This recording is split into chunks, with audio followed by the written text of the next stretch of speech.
You are listening to The Ben Keech Show, where every day the objective is simple. Ben will never stop fighting the fight and lighting the light on topics that affect you every day. Hello out there in the World Wide Web, the universe, wherever the heck you're listening or where you're watching or if you're driving in your car. My name is Ben Keech and you are tuned in to The Ben Keech Show. And we are on episode 33. Super proud of that. And I'm so grateful for you to take a little time out of your day to see what the heck I'm talking about. Had some great developments here in the last week. Have some interviews that are booked and set. And so you'll actually get to see someone besides me. So it's probably about time for that, right? So, excuse me, today our topic is a doozy. And I've talked about this with so many different people and from different vantage points. And it's an epidemic. It's something that we probably don't fully grasp the impact that has on our society. The title of this and the problem that we need to solve is Pornography, a man's Achilles heel. A man's Achilles heel. Now, everybody has thoughts about pornography because we live in a day and age, especially I guess I would say the last 20 plus years, where the computers, our phones, anything is out there and everything is out there. What's the big deal? If you don't like it, don't look at it. If it's, why is this problematic in a society or in our relationships? And so we're going to get into that today because that's fine. If it's something that you want to do, it is your choice.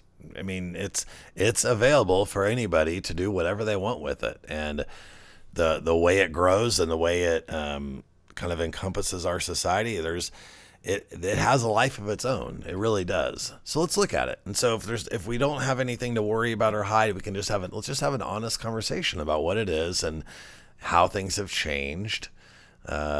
Here's a quick story to consider. Let's start with this. So let's go back in time. Let's stick in America. All right. But let's go back in time. What we know is that we know that people got married at younger ages. We know that, correct? We also know that people stayed married until they died. Now, we don't always know the state of that marriage, but what we do know is that it was far more normal for people's first sexual event in their life to be with who they got married. That was more the norm. It's not at all the norm today. As a matter of fact, if somebody says my first person I slept with was my husband or my wife, like, whoa, hey, not a good deal. Okay, doesn't happen all the time. Okay, so what we know is that things relating to sex have been changing, have changed. And there's what's normal now is not what was normal before.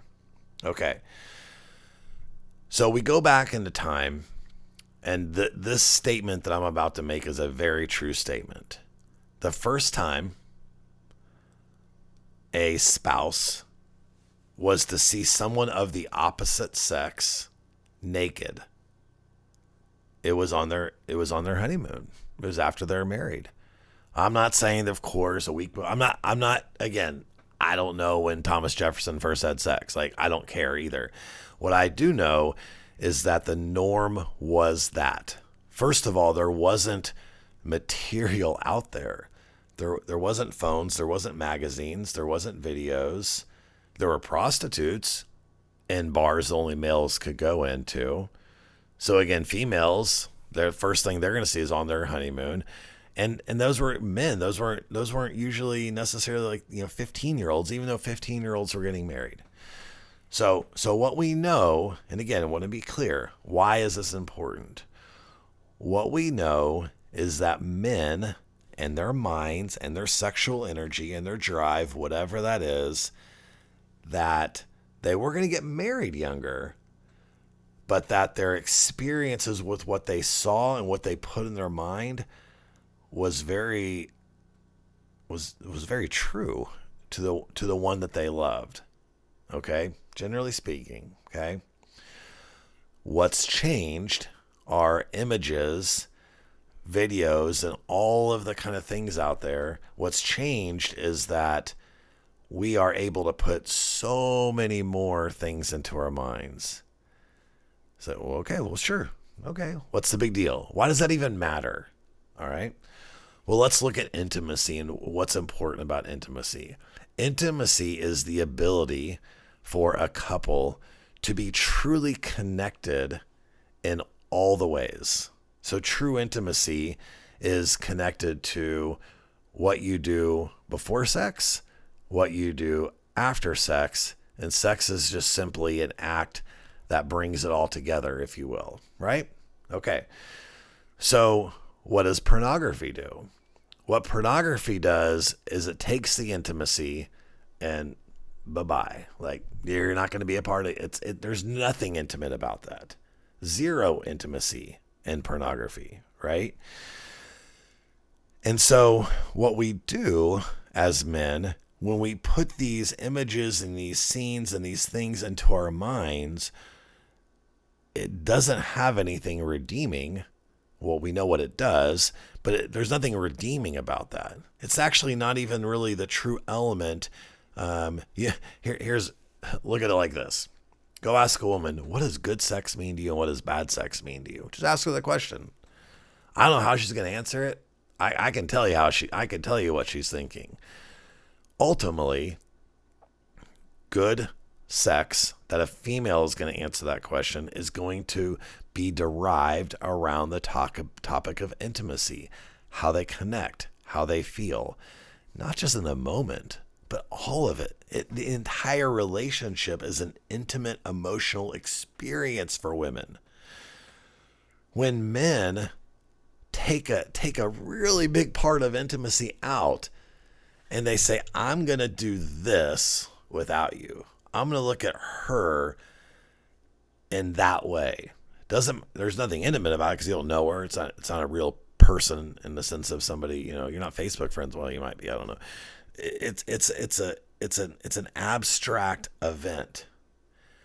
And what we're doing and saying is our wife isn't worth it. She's not good enough to get all of that part of me. I'm only going to give her this of me. That's what you signed up to be married. I always thought that that you signed up when it came to marriage, what you were signing up for was that all of your sexual energies, all of your heart, your mind, your body, your spirit, your soul, that all of these things, you get it all. Whatever that is, it's yours. Whatever my deficiencies are, whatever I'm good at, it's yours. You have everything. And we as a couple are going to hopefully grow in this area, learn in this area, but you get it all. I mean, think about this for a second. Do you men want your wife compartmentalizing her sexual energy through reading books or through guys she's looking at? Or I'm not talking about a literal affair. I'm simply talking about her mind. Don't you want all of it? Don't you want everything that you have to give? Well, that's what she wants. So what pornography does is it eliminates that. Now you say, okay, well, that's fine. Like, okay, fine. In a relationship, great, but okay. What does it even matter if I'm not in a relationship? Well, you're training your mind. What you put in your mind matters. How you control that part of your being in your life. And I'm going to tell you, get right to the point. I have talked to mostly women, but not just women. I have talked to more people than I care to admit who have horror stories related to pornography and their husband. Like horrendous things where they felt less. They felt defeated. They felt like, why am I not? Maybe a good wife is supposed to do this with him. Maybe a good wife. No. A good man doesn't put his wife in that situation. A good man protects her heart and lets her know every single thing that you are is enough for me. You have that. Oh, how do you think a wife's going to respond to that? I mean, she is going to prove that time and time again. And again, intimacy can be messed up, not just on the man side, but on the woman's side too. And I'm not necessarily saying because of pornography. What I'm saying is, when we're supposed to connect in these 19 different ways, and we don't get that, and we're not going to do that, and you can't do that, and I mean, it's a mess. It's not good. It's not good for relationships. It's not what anybody is signing up for. But we're so dumbed down in this regard today. And I'm not saying that everybody in the 1880s was doing all this right. I'm sure there was men that took advantage of their women in bad ways. I'm sure there's all sorts of things that were not healthy in those relationships. But you know what we do as a society? When we find something that's not healthy, that's not right, we overcompensate and go too far. So how about this? How about we go back to the 1880s and say, you know what? It's a very beautiful thing that a couple that loves each other, that they were the first naked people that they saw. That's really cool. It's probably not going to happen again, but that's a really intense thing. It may not be cool how all the actual sex went down. Maybe it didn't consider her. Maybe it was lacking in intimacy, but we can fix those things, but understand also what worked. I'm going to say this again because I don't think you're catching on. This is really important. When we see a problem in our society, we overcompensate or go too far to fix the problem. Every single time we see an event that's a problem, what we need to do, what we should be doing, is we should be dissecting that situation and saying, this is what's good, this is what's good, this is what needs to be changed, this is what needs to be changed, and we fix those. But instead what we do is we say it's all crap, it's all just whatever, and we're just going to restart, and this is the way it should be. And guess what? When we do that, and this is the way that it should be, what are the 2 or 3 new problems? Sometimes there's even more problems now. Take the good, fix the bad. That's progress. I'll be that type of progressive all day long. I don't know if that actually exists because we always go too far with things because we can't. You have to be able to have conversations to know what's working and not working. It's got to do it. We struggle with that at times. Okay. So in this area, we need to get rid of it. We need to talk to our sons about this, our daughters. When I was a high school teacher and I did all sorts of different classes on this topic, I actually called it Porn Day. It was kind of funny. I'm not going to get into all my humor right now. Maybe I should. It's super funny though. There's a lot of things that I did, but here's what I did. What I said was pornography has changed and pornography has impacts. So why is this? What's kind of the good or bad about it? Like, what are we, and why am I talking about this in a school? We'd go through Supreme Court cases. We'd go through local city ordinances and just understanding that, like, what's obscene now. Well, I don't even know what is obscene now. What's obscene then may not be obscene now, or at least to all people. And so it's a moving target, and the courts have had difficulties in defining anything that's obscene, which of course is a problem. So what we do is what we want to do is I would talk to the kids about this stuff. And do you know who was the most avid defender of pornography? It was women. When I say women, they weren't women. They were 15, 16, 17, and 18-year-old girls. When I was a kid, do you know what the girls would say about pornography then? You're perverted, you're gross, you're this, they would like flip and call it out. Maybe not always in the most mature, understanding way. 100%. That's not going on with today's teenage girls. Teenage girls today who grow into women believe and think that is a rite of passage for men. This is what men have to do to get off. This is what men have to, it's just part of it. It's everywhere. What are you going to do? It doesn't matter if there's their brother. It may matter if their dad, they don't like it. It's just men. This is just what men do. Great. The actual strength in our society when it comes to keeping moral integrity, when it comes to pornography, even the teenage girls don't care anymore. Now, ironically, the boys would be kind of quiet about that because they're embarrassed. They know. I mean, they can justify it all they want. It's gross. It's not good. It's not good for your mind. It's not a healthy thing to partake in. Now, I would love to talk to some of those girls in my high school class back then, now they're in their 20s, 30s, 40s that are married. Do you think they want their husband doing that? Do you think this is part of a healthy relationship? So you're going to have a boy from the age of 14 to 30, 16 years of his life, do this. Now all of a sudden he's married to you and you're always going to be perfect enough. He's not going to default back to some of those behaviors. We need to keep it away. It's not healthy. It doesn't have to be. It doesn't mean that we can't have grace or understanding. I will say that I believe that it's becoming less taboo of a topic. I think churches talk about it. I think other men who aren't even religious talk about it. I think we see some of the negative ramifications that come from the objectification of women and what's going on with that. But we need more of it. And we need to put it out there because it really does matter to our sons and to our wives and all the people that we love in our lives. It's called discipline. It's called we don't act on our impulses. When men act on our impulses, it gets themselves into trouble. Who are you? Just like we talked about the last couple of episodes with men and boys. Like, this is a perfect example. Okay, let's get into the quotes and songs and all that kind of fun stuff today. Songs, what's that going to be like? I don't know. We'll see. Parenting advice. Just talk about true intimacy. True intimacy is not like think about like a kid playing video games, right? A kid playing video games, I know they can talk and whatever. There's nothing meaningful. There's no meaningful connections generally being created there. It's entertainment. That's okay. It's fine. But that's what it is. It's not meaningful. True intimacy and true connections with somebody doesn't have pornography as a part of it.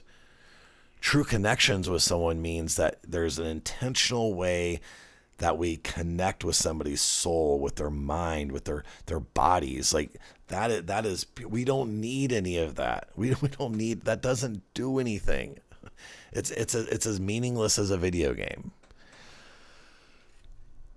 Next quote: "The mind of a man addicted to pornography is like a barren desert with a water source every 2 miles." Okay. Wait, say that again. What do you mean?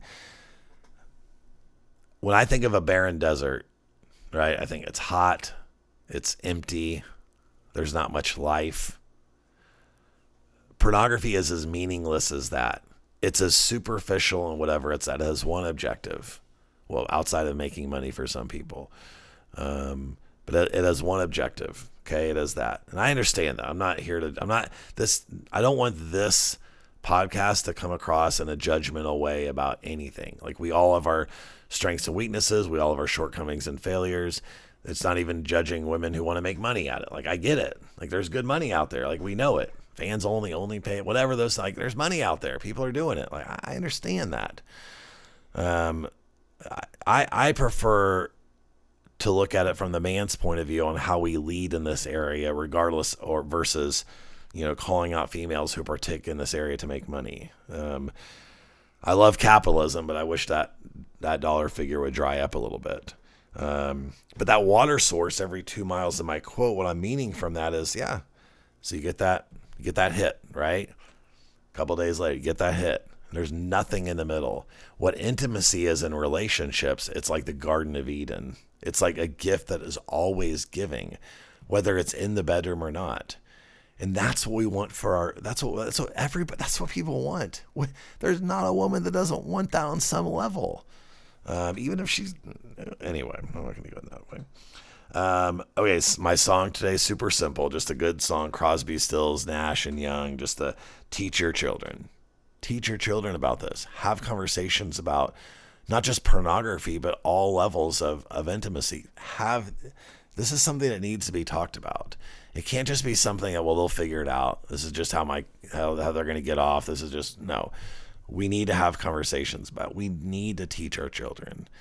Is there an element of grace that has to come with this? Of course, because from a sexual standpoint, we're going to fail, men and women. We're going to have times like, there's not going to be anybody perfect in this area. So the message has to be accompanied with grace and forgiveness, but it also needs to be direct. and why this is important. The problem we want to solve is this Achilles heel that I'm talking about for men. Make them a lesser version of themselves, not having then struggles with intimacy, having their partner feeling inferior and that they can't measure up. That doesn't need to be a part of this. Start when you're young. Create a stigma about it. I always laugh when people talk about like the drug movement, Nancy Reagan, the don't do drugs, and everybody that does drugs or doesn't do drugs just think that was a colossal waste of time. And I say, okay, that's fine. You can have your opinion about that, the Just Say No campaign and the dare drugs, all that stuff, whatever it was. I said, it wasn't a colossal failure, because what that did was it created a negative stigma about drugs. How is that so horrible? It doesn't matter what people ultimately end up doing. We can't control that, but it created a stigma.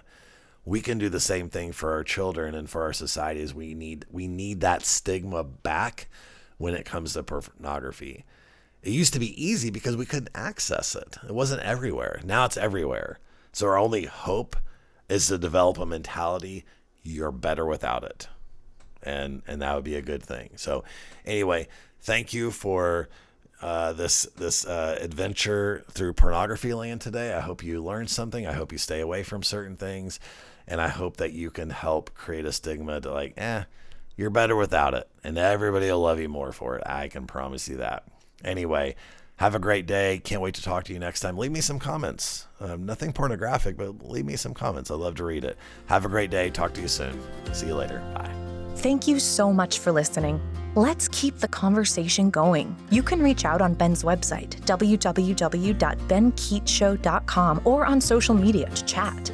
And please remember to subscribe so that you never miss an episode.